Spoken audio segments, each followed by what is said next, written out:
I used to deliver hotshot freight across the Great Plains and the Minnesota area, long nights spent behind the wheel, pushing through exhaustion, staring into the endless black stretch of highway. One particular night, in the dead hours around 2 in the morning, I found myself barreling through the desolate emptiness of North Dakota, where the land was so flat and featureless it felt as though I were drifting across the surface of another world, a realm untouched by time. The air was thick with an eerie silence, broken only by the steady roar of my tires against the pavement. I was on a tight schedule, racing the clock to reach Montana before the first light of dawn kissed the horizon. My cargo that night was no ordinary load, it was a tractor part, an essential, irreplaceable component that a struggling farm depended on, the difference between a successful harvest and financial disaster, between survival and ruin. I was used to the solitude, the eerie silence of the road, the feeling of being the only living soul for miles in any direction. As the hours bled into one another, a slow, creeping sensation began to take hold, the familiar, numbing embrace of highway hypnosis. It was an insidious thing, wrapping around my consciousness like a thick fog, dulling the sharp edges of awareness, lulling my mind into that strange, mechanical trance where instinct took the wheel and thought drifted like dust in the wind. My hands remained locked in their practiced grip, steady and unyielding, fingers wrapped around the worn leather like they had 1,000 times before. My foot pressed evenly against the pedal, holding a speed that had become second nature, my body moving through the motions of driving with an almost eerie detachment. My eyes, though open and unblinking, were staring at nothing and everything all at once, the endless void ahead, a straight and merciless road that stretched beyond sight, vanishing into the abyss of the night. North Dakota is a different kind of empty, a vast and yawning chasm of nothingness so profound it almost feels unnatural.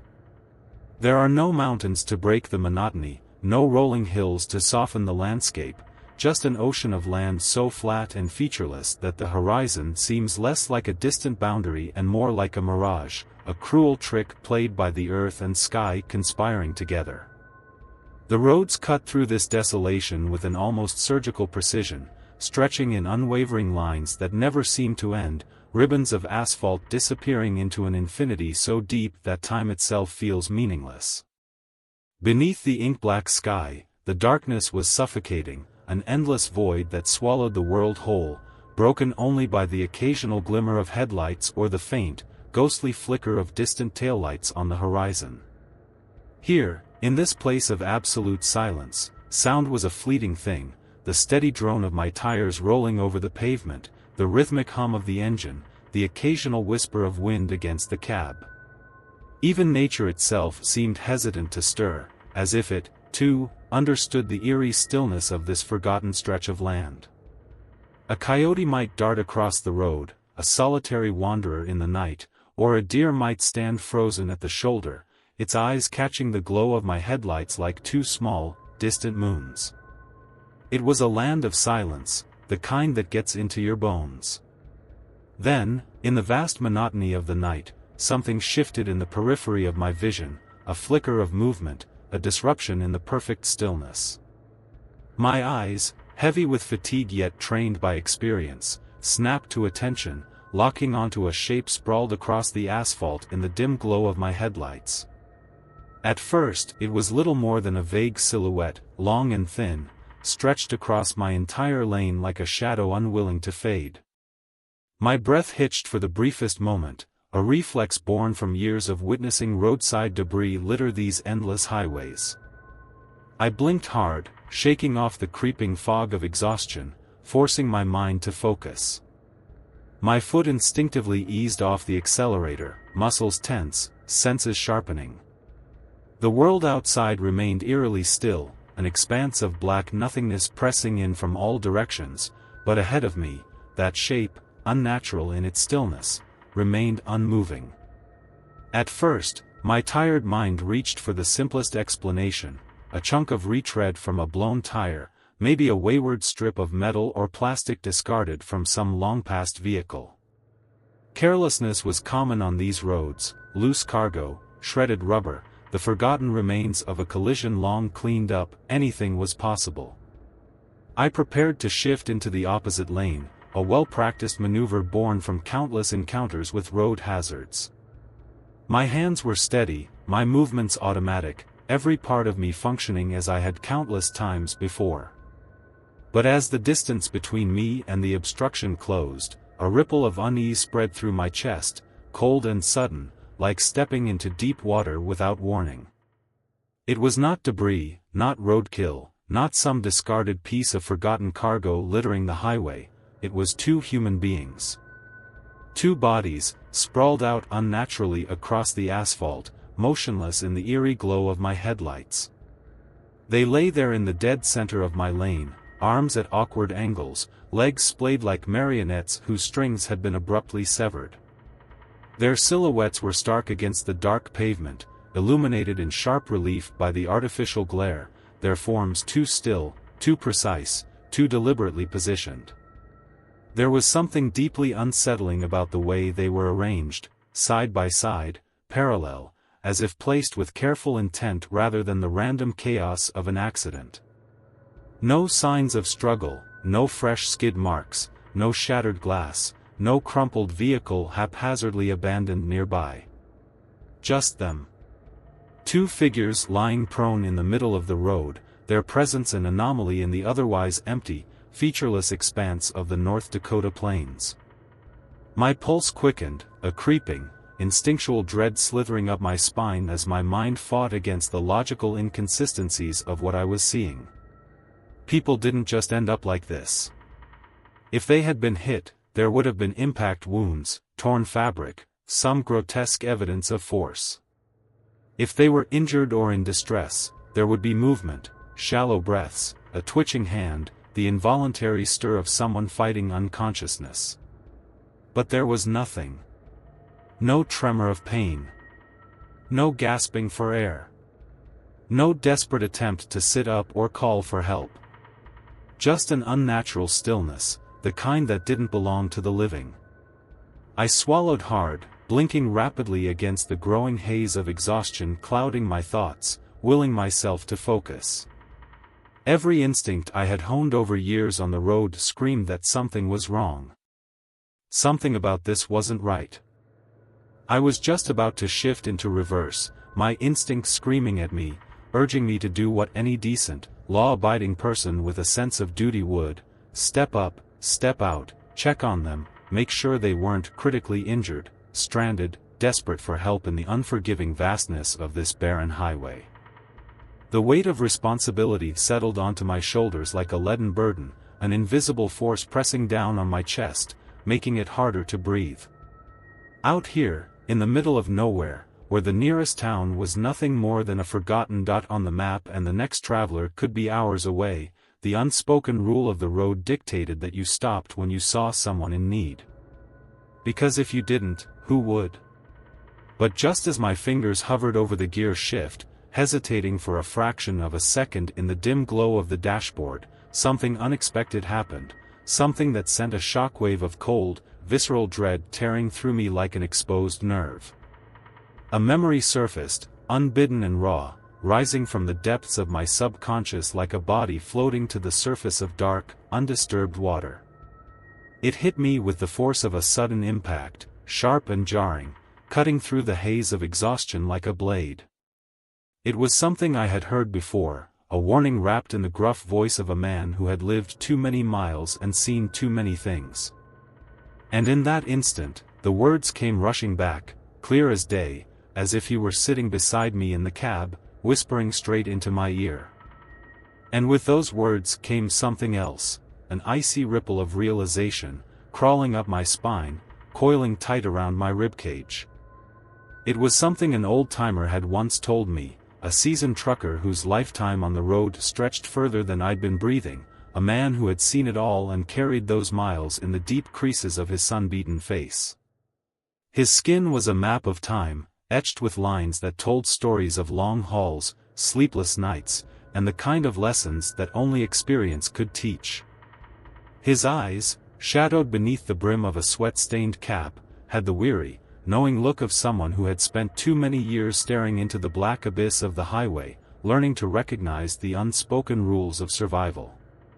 He had been one of those men who didn't waste words, who spoke with a slow, measured cadence, every syllable weighted with the gravity of hard-earned wisdom. The kind of man who didn't offer advice freely but, when he did, you damn well listened, because it meant something. It meant he had seen things that stuck with him, things he couldn't quite shake even after decades behind the wheel. And this, I realized in that instant, was one of those rare moments when his words weren't just a passing story, they were a warning.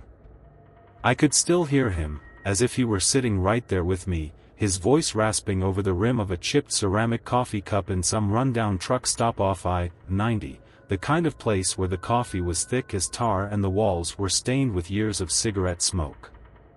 He stirred in a packet of sugar with slow, deliberate motions, not out of habit, but as if the act of stirring gave him time to put his thoughts together, to decide whether what he was about to say was worth saying.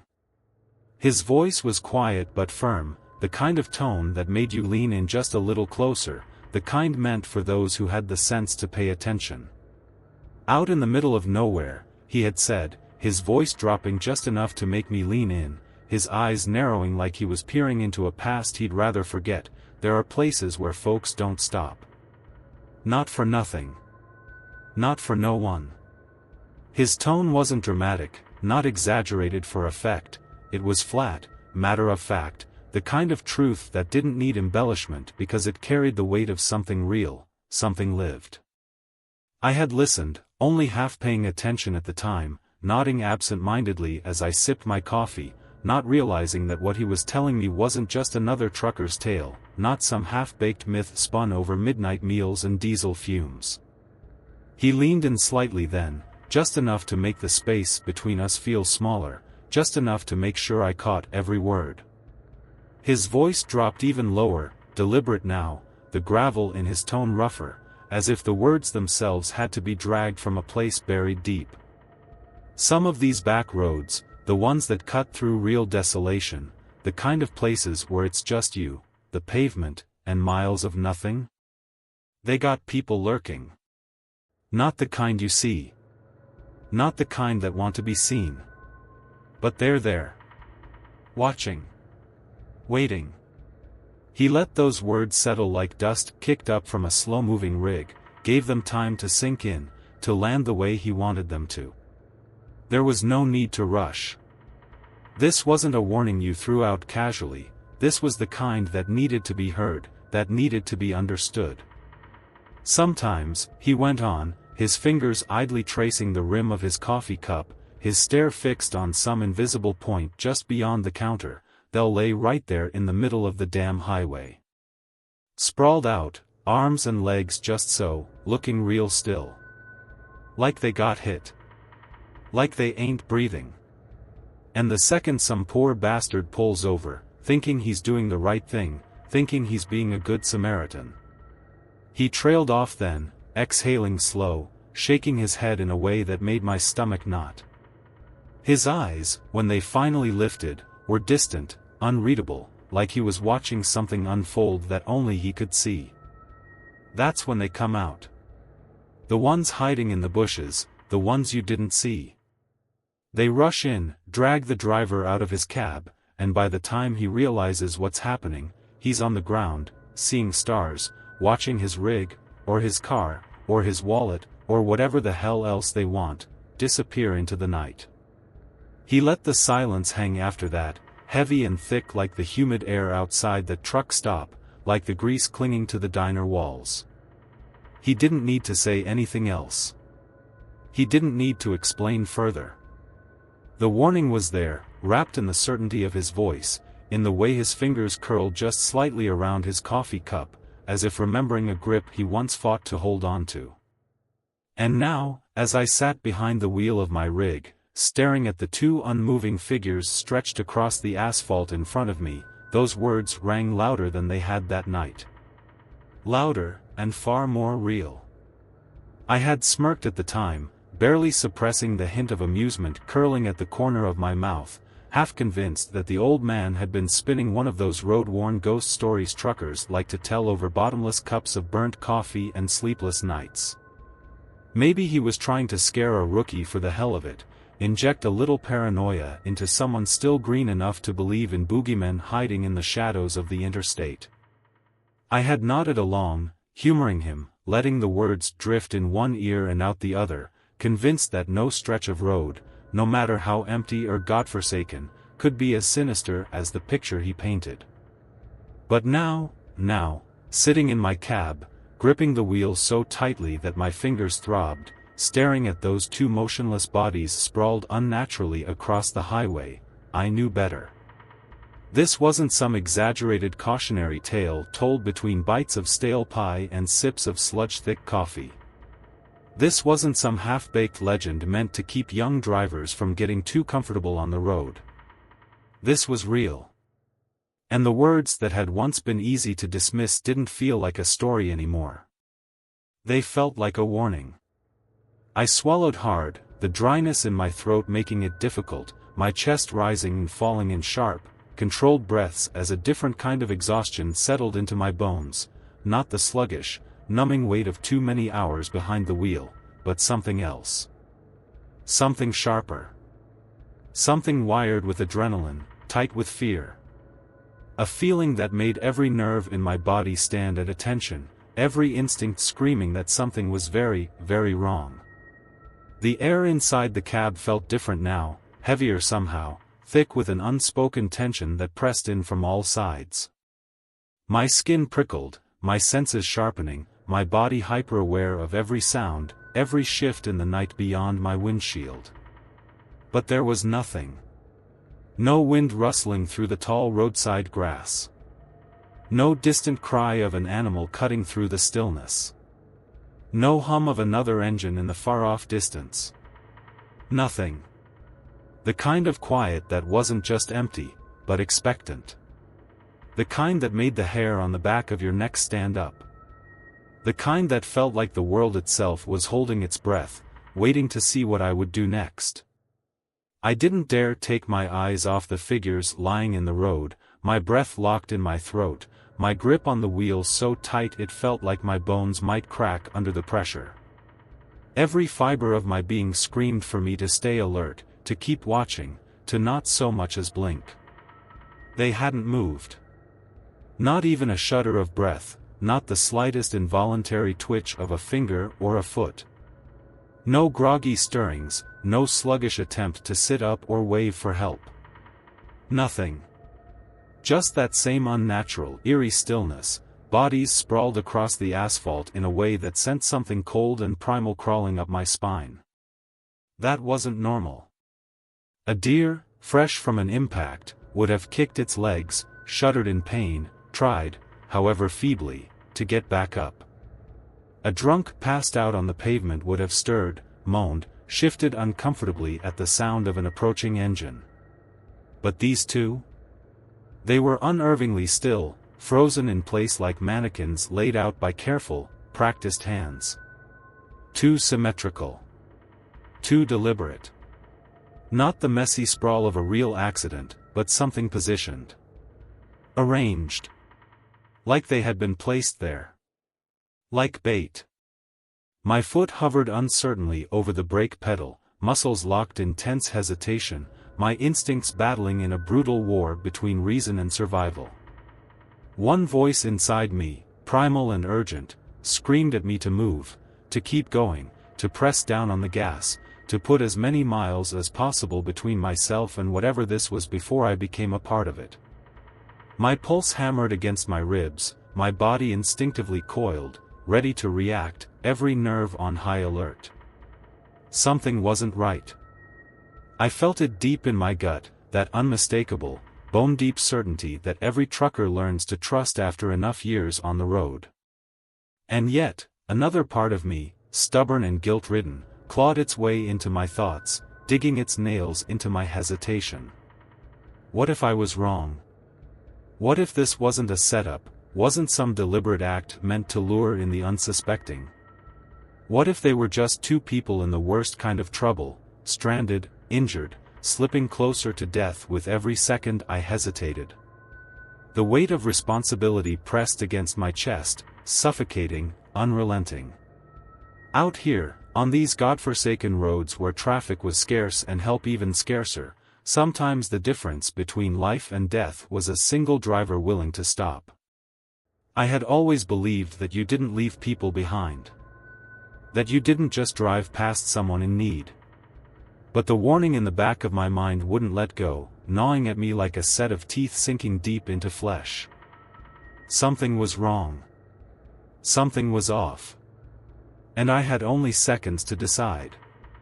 And then, just as I was caught in that terrible, paralyzing moment of hesitation, something changed.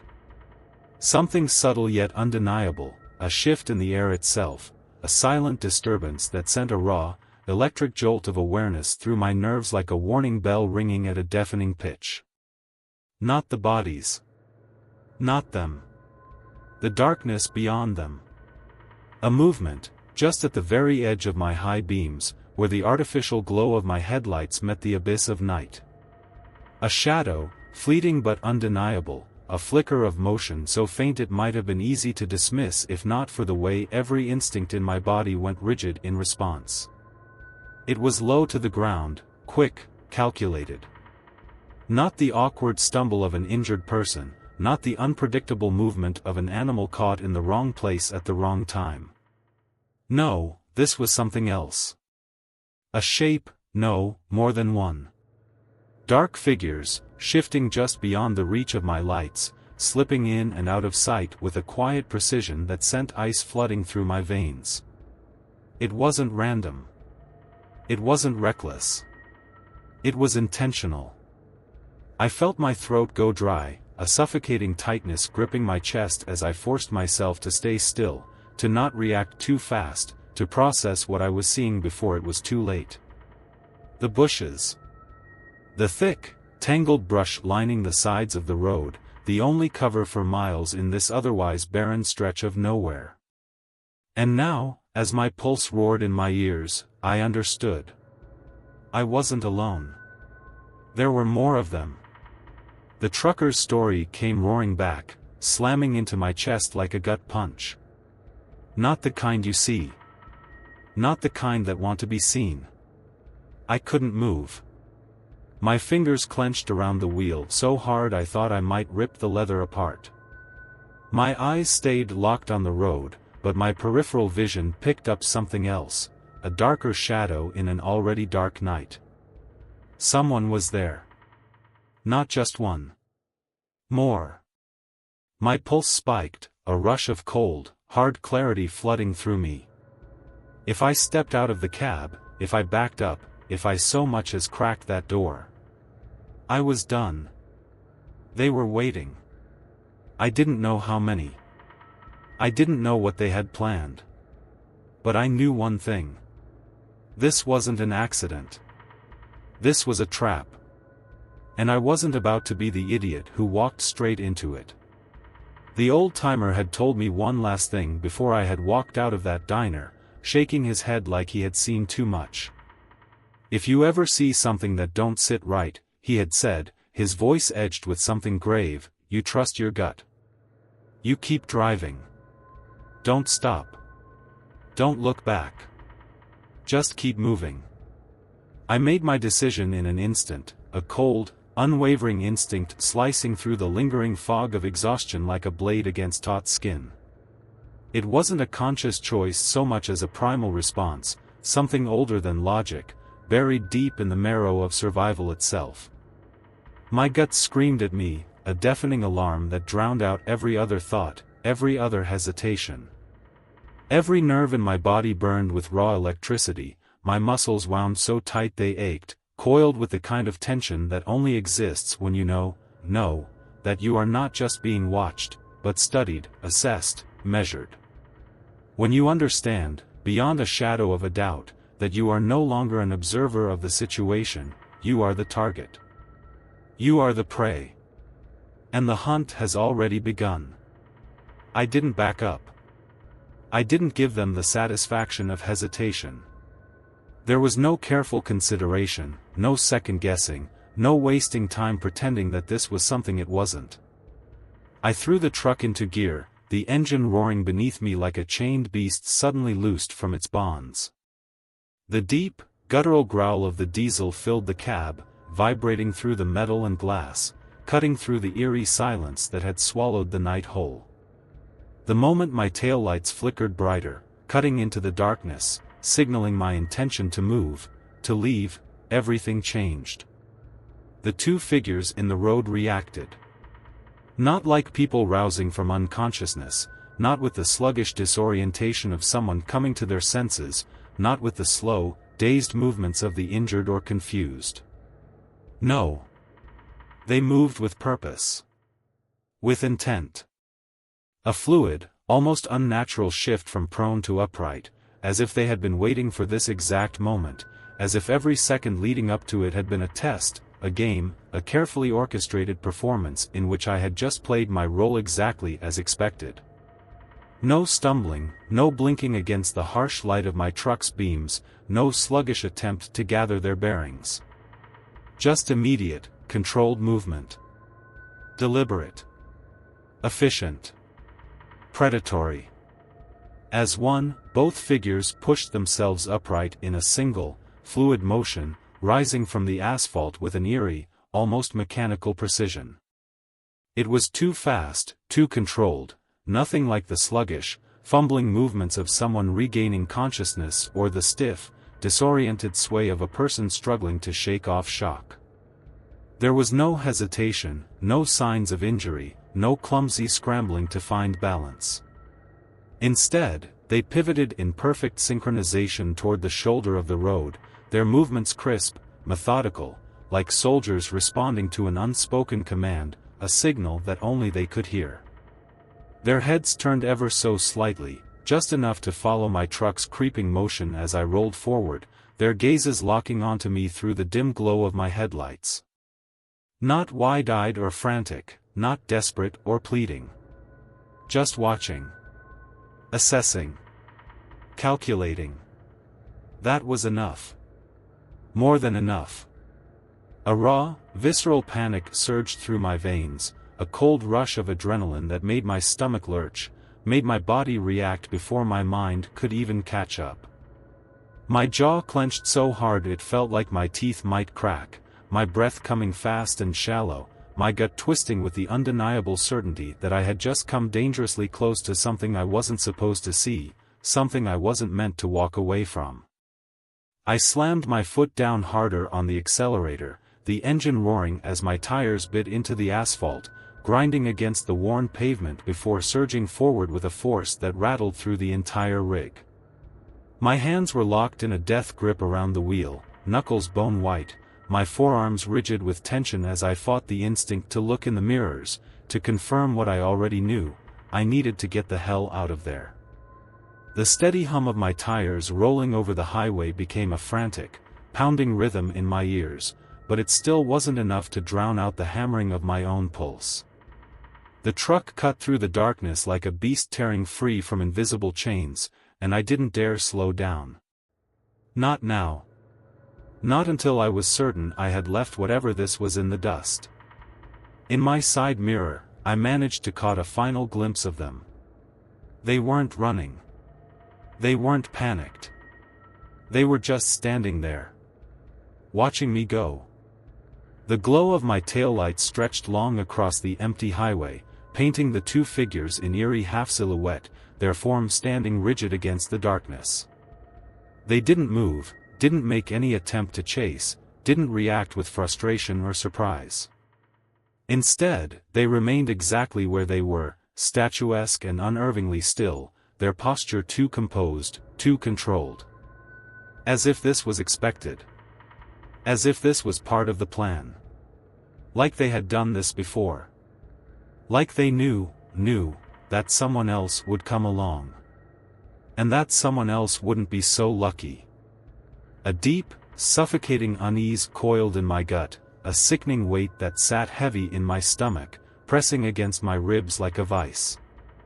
My thoughts spiraled, every nerve in my body still screaming, my mind racing through every terrible possibility, every alternate version of this night where I had made the wrong choice. If I had hesitated longer. If I had put the truck in reverse. If I had stepped out, just for a second. If I had been stupid enough to believe, even for a moment, that this was just two people in need of help and nothing more. I clenched my jaw, forcing my focus forward, locking my eyes on the black ribbon of highway stretching endlessly ahead. The landscape blurred past me, a vast, yawning expanse of empty fields and inky darkness that offered no comfort, no safety. My breath came in short, ragged bursts, my lungs tight, my chest heaving with the aftershocks of adrenaline still surging through my veins like a live wire. With a shaking hand, I reached for my phone, my fingers clumsy, unsteady, slick with cold sweat. I had to force them to cooperate, had to will them into motion as I punched in the numbers, the screen glowing faintly against the shadows of the cab. The moment the line clicked to life, an automated hum filling the silence, I let out a breath I hadn't even realized I was holding, my body sagging slightly with the sudden, jarring realization of just how close I had come to something I couldn't even fully comprehend. 911, what's your emergency? I swallowed hard, my voice raw. I just saw something on the highway. Two people lying in the middle of the road. It didn't seem right. The dispatcher's voice was calm, practiced. What's your location? I rattled off my position as best as I could, my eyes flicking between the road and my mirrors, half expecting to see headlights in the distance, shadows moving along the shoulder, figures emerging from the darkness where they had disappeared. The dispatcher asked a few more questions. Were they injured? Did they appear conscious? Could I describe them? But the more I answered, the more I realized just how little I actually knew. They had been lying there, yes, but there was no visible blood, no sign of injury. And when they got up, God, the way they got up, it had been too fast, too controlled. Are you still in the area? I let out a breath. No. I kept driving. Another pause. Then, we'll send an officer to check it out. But even as they said it, I knew the truth.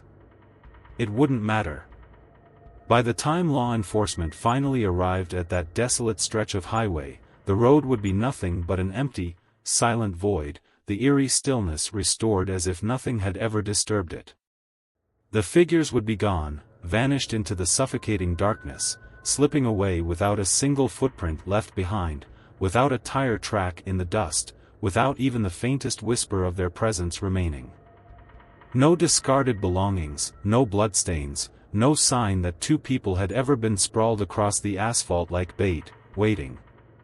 Like ghosts dissolving into the night, leaving nothing but questions in their wake. The only evidence that anything had ever happened would be the sick feeling lodged in my gut, the lingering unease coiled deep in my chest like a parasite that refused to let go.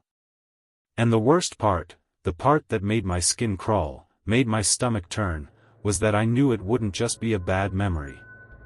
That moment, that image, those two figures lying motionless under the glow of my headlights, the way they had risen with such calculated precision, the way they had stood there, watching, waiting, it was burned into me now, seared into the back of my mind with a permanence that no amount of time would wash away.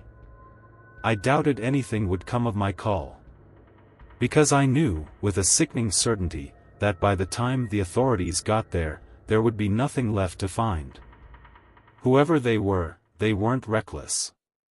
They weren't desperate amateurs looking for a quick score, stumbling through the night without a plan. No, these were people who knew exactly what they were doing, people who had done this before, who had learned to be careful, to cover their tracks, to disappear into the darkness as if they had never been there at all. And whatever game they were playing, whatever trap they had set, I hadn't been their first attempt. And I sure as hell wouldn't be their last.